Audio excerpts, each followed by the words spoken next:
මතක තියාගන්න ප්‍රොඩක්ට් එකේ හෝ සර්විස් එකේ ක්වොලිටි එක මත තමයි මේ ඔක්කොම තීරණය වෙන්නේ. මිනිස්සෙක් වුණත් එහෙමයි.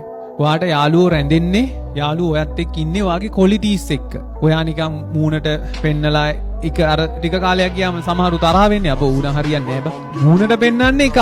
ක්‍රියා කරනවා වෙන විදියකට.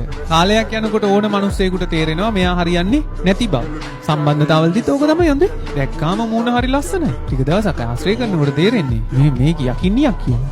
ඊට පස්සේ මොකද්ද? මගේ පපුවේ හිලා. අපේ අම්මා කැමති නේ. ඔයාගේ අපේ කුල ප්‍රශ්නයක් තියෙනවලු. දානවා.